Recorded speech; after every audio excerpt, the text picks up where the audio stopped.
मन ही मन प्रभु श्री कृष्ण को प्रणाम कर ले, उनके चरणों में अपने मन को रमा दे और कथा का रसपान करें। श्रीमद् भागवत महापुराण की कथा जीवन के सारे पापों को भस्मीभूत कर देने वाली कथा है। मन को कुमार्गों से हटा करके सन्मार्ग पर चला देने वाली कथा है। और जब मनुष्य कुमार्ग को छोड़ देता है, सन्मार्ग पर चल देता है, तो उसके सारे पाप ताप नष्ट हो जाते हैं और वो परम पवित्र हो जाता है, भगवान के धाम चला जाता है, भगवान का प्रेमी बन जाता है, भगवान का सखा बन जाता है। कृष्ण ने अर्जुन से कहा है, अर्जुन, महापापी मनुष्य भी यदि अपने पाप को कबूल कर ले और मेरे द्वारा दिए हुए दंड को स्वीकार कर ले, तो अंत में मेरे गोलोक धाम को चला जाता है।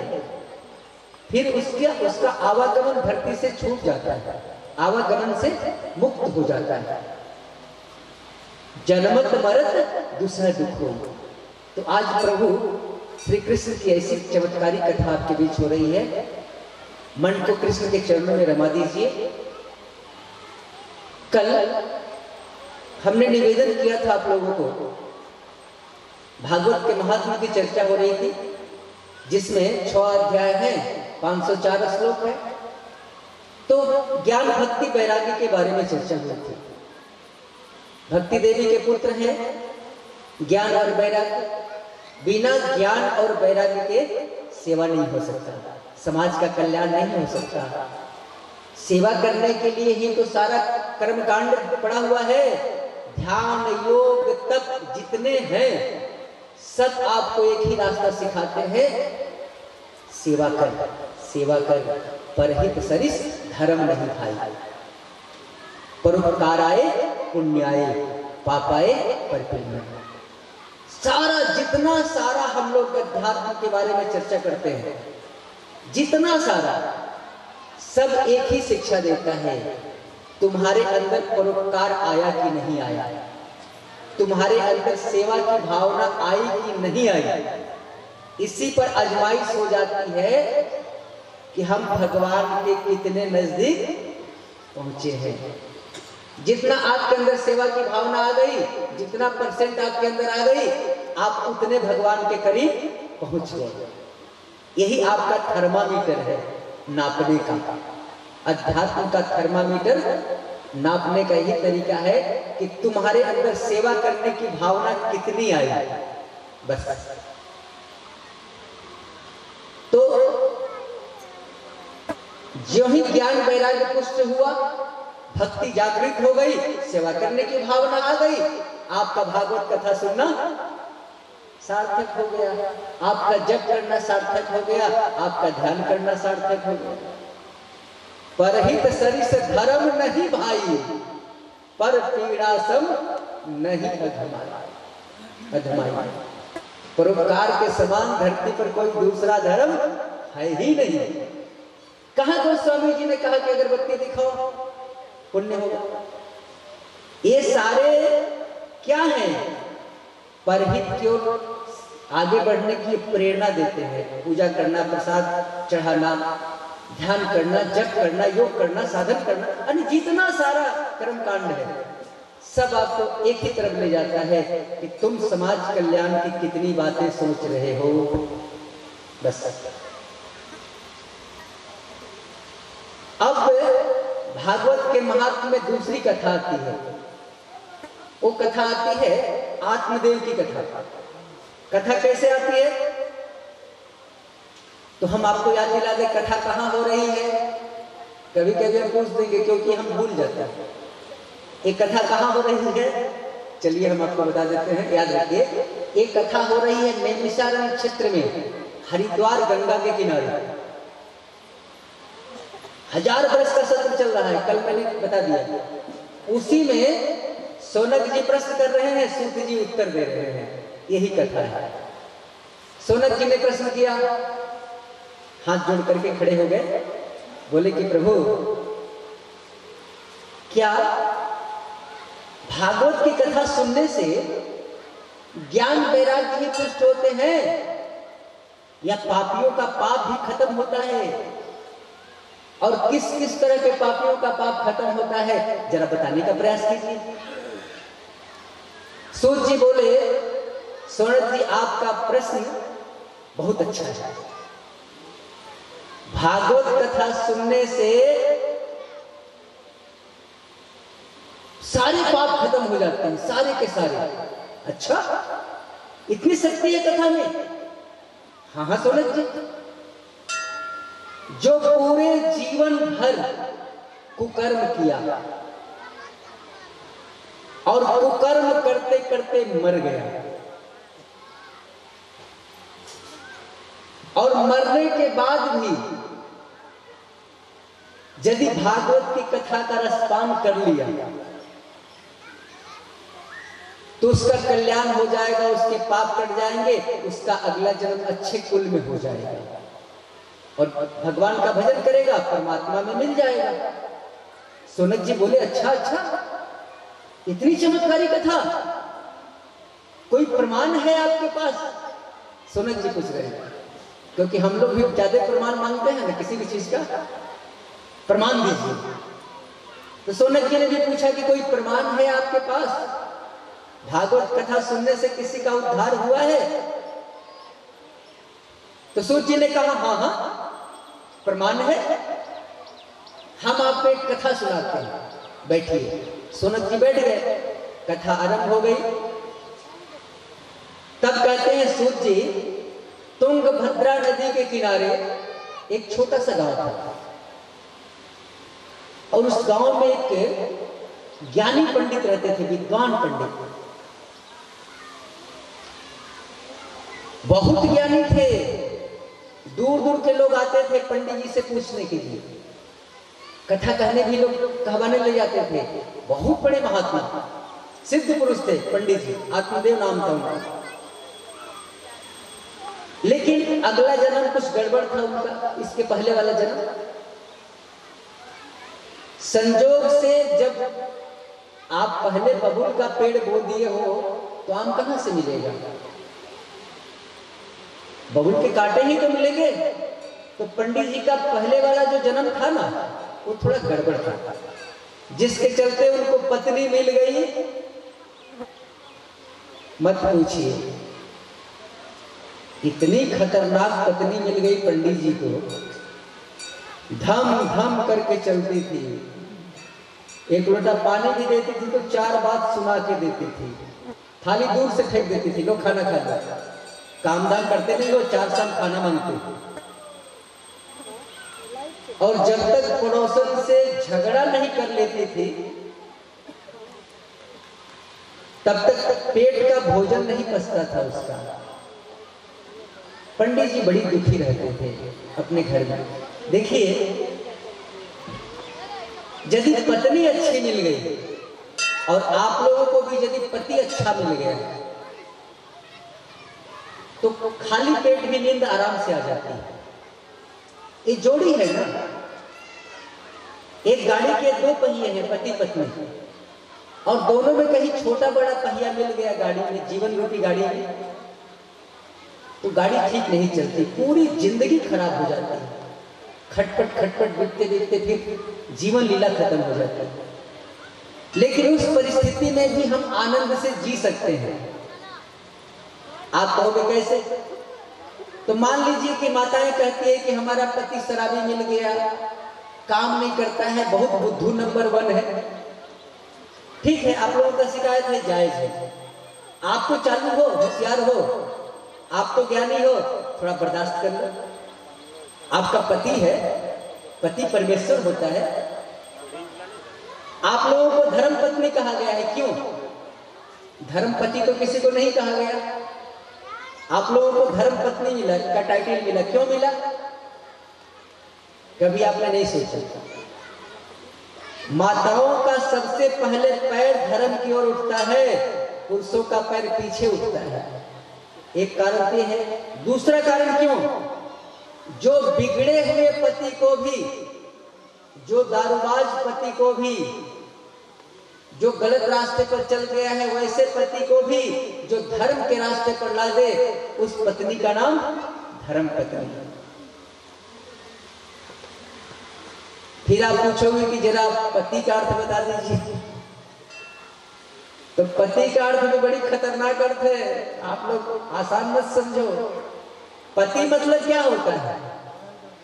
जो हर परिस्थिति में पत्नी की रक्षा करे, उसी का नाम है पति। और यदि हर परिस्थिति में पत्नी की जो रक्षा नहीं करता है, वो पति नहीं है, वो तो चाय पत्ती है। इसलिए धर्म पत्नी और पति। एक टाइटल आप लोगों को और मिला है, देवी का। हम लोगों को देवता का टाइटल नहीं मिला। हाँ, क्यों नहीं मिला? आप लोग को देवी का टाइटल किस कारण मिल गया? हम लोगों को तो देवता का टाइटल नहीं मिला। तो जो त्याग करता है, जो कुर्बानी देता है, जो संपूर्ण न्यौछावर कर देता है, वही देवी बन जाता है, वही देवता बन जाता है। देने वाले को देवता कहते हैं, और लेने वाला तो देवता कैसे हो जाता है? वो तो लेवता है, लेवता। तो फिर आप लोगों ने क्या दान दिया है? आप लोगों ने क्या कुर्बानी दी है? आप लोगों ने कितना दर्द सहा है? शायद आपको पता नहीं होगा। 9 महीना तक पेट में बच्चा को रख करके आपने पाला है, पोसा है। बच्चा जब जन्म लिया है तो आपने कितने कष्ट सहे हैं, कितनी रातें आपने मलमूत्र पर सो करके बच्चे को बड़ा किया, दूध पिलाया, अपना खून पिलाया।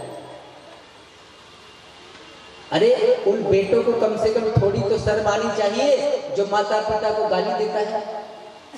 जन्म देने वाले को गाली दोगे, तुझे नरक में भी जगह नहीं मिलेगी। और आप लोगों ने एक काम और किया है। क्या किया है? कि जब आपका ब्याह हो जाता है किसी दूसरे के घर में, तो आप अपने घर का सारा रीति रिवाज भूल जाती हैं, सारा का सारा, और पति के सारे सिस्टम को अपना लेती हैं। यदि आपके घर में कोई दूसरा देवी देवता पूजा जाता है, पति के घर में कोई दूसरा देवी देवता पूजा जाता है, तो आप उसी दिन से उस देवता को भूल जाती हैं और पति के साथ हाथ में हाथ मिलाकर चलना शुरू कर देते हैं।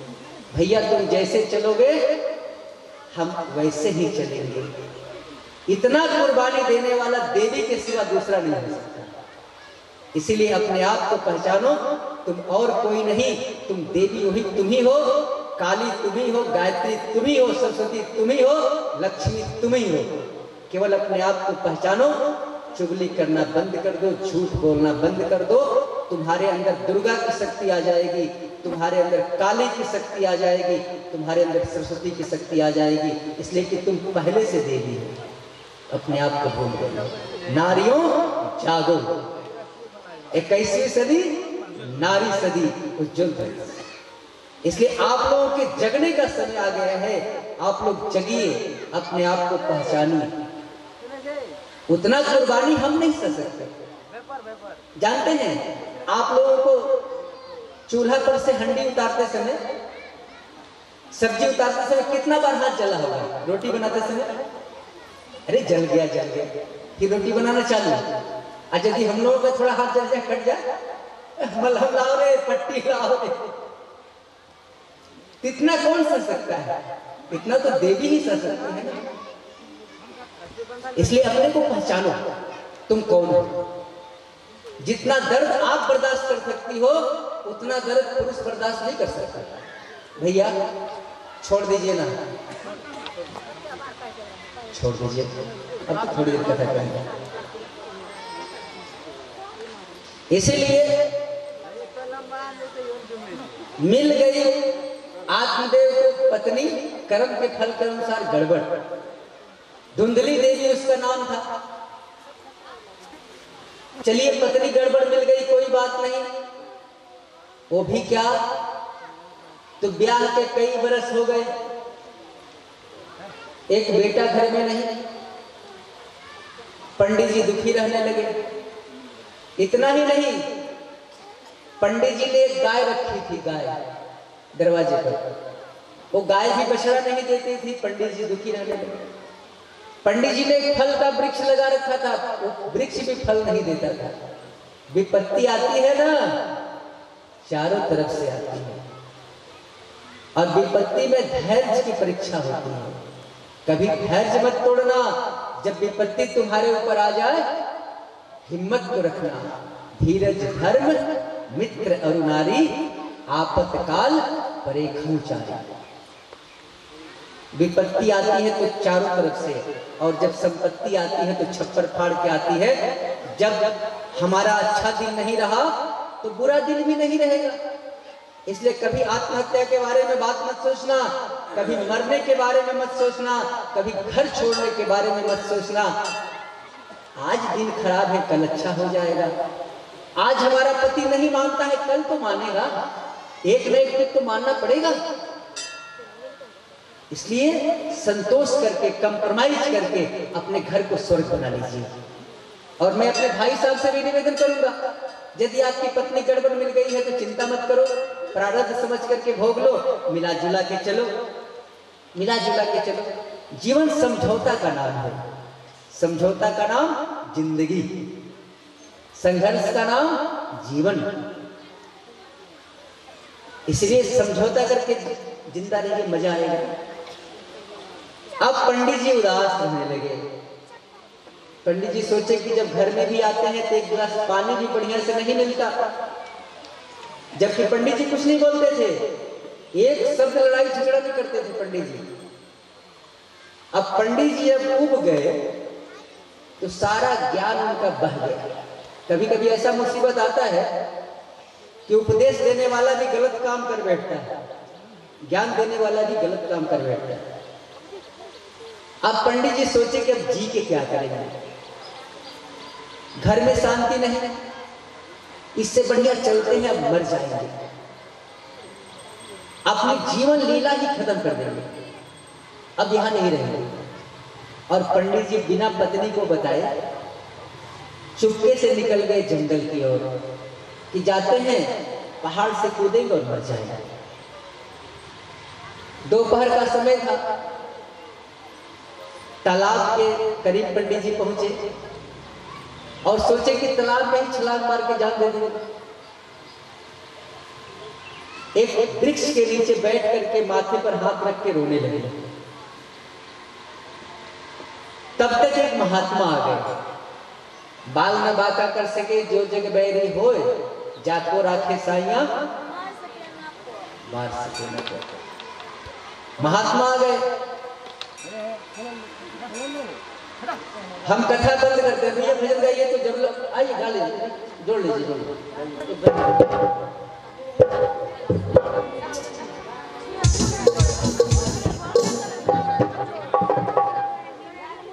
लाइए जोड़ दीजिए, तब तक भजन सुनिए। बोले प्रेम से भगवान की, यज्ञ भगवान की।